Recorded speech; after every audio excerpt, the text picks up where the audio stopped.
Defense Secretary Dick Cheney has approved a revised draft of a policy document on the New World Order. The Pentagon is backing off a controversial earlier draft and has abandoned a one superpower strategy. This would have had the U.S. aim to contain rivals for leadership such as Japan and Germany. The final document puts more emphasis on international alliances and organizations. New World Order. New World Order. New World Order.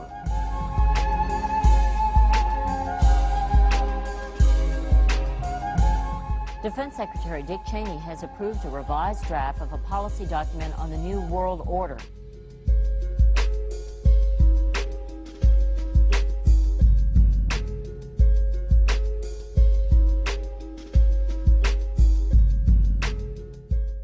The Pentagon is backing off a controversial earlier draft and has abandoned a one superpower strategy.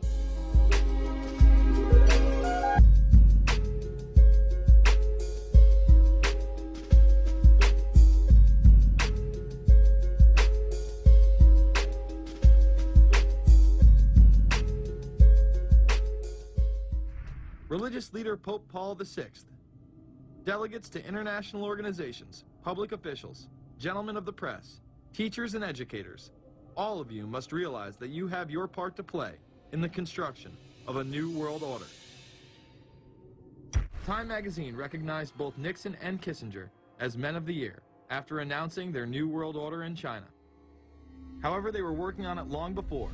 In these once classified documents, they both discussed the new order with the president of Indonesia. Mainstream media was even critical of Kissinger's vision in the early 70s. In ragged, spasmodic fashion, a new world order is coming into being, but it looks less and less like the world order that Mr. Kissinger had constructed in his own mind. Kissinger's new world order would fall under the radar for some time. However, it saw a vast revival during the first Bush administration. George H.W. Bush would campaign for a new world order like no other president before him. He would openly discuss it during his State of the Union address. What is at stake is more than one small country. It is a big idea, a new world order. Where are we as we think about this time in American foreign policy? Are we at a special moment which is being redefined?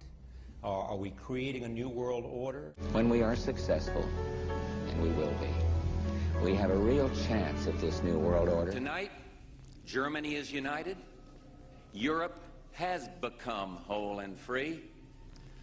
The world can therefore seize this opportunity to fulfill the long-held promise of a new world order.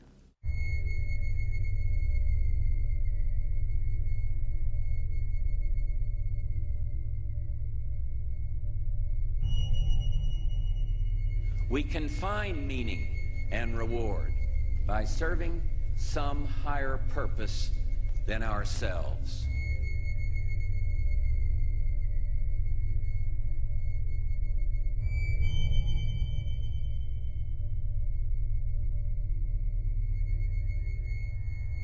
A shining purpose, the illumination of 1,000 points of light. A shining purpose, the illumination of 1,000 points of light.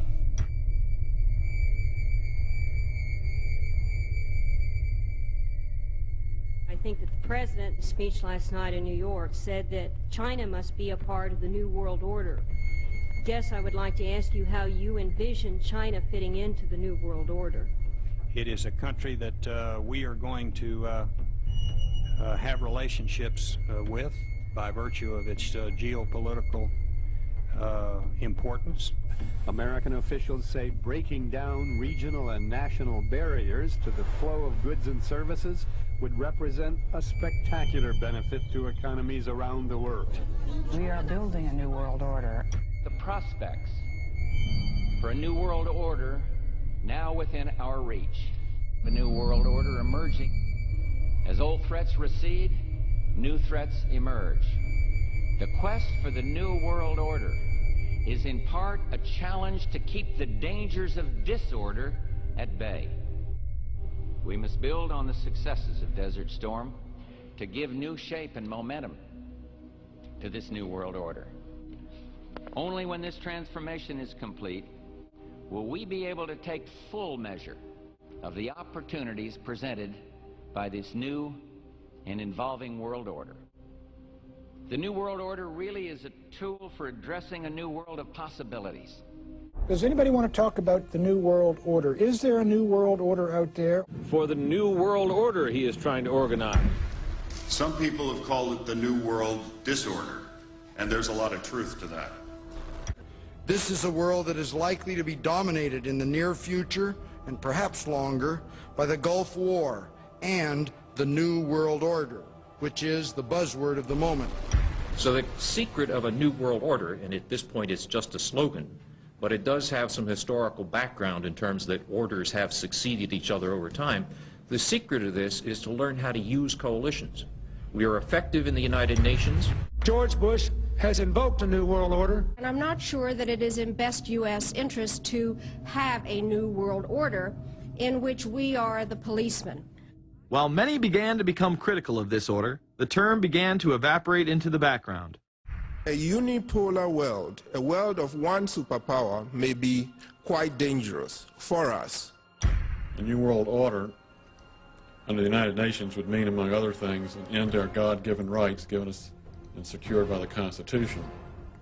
I find the term New World Order very revolting, and just not only historically but politically today.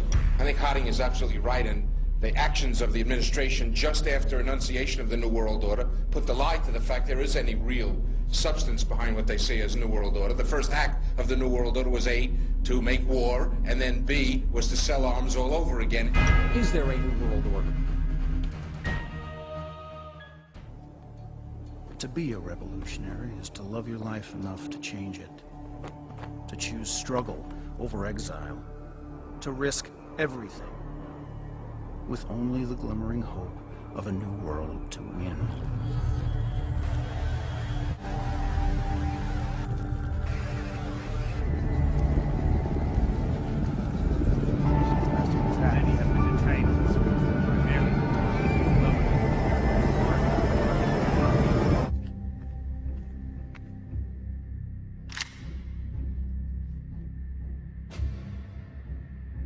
Hope for a better life.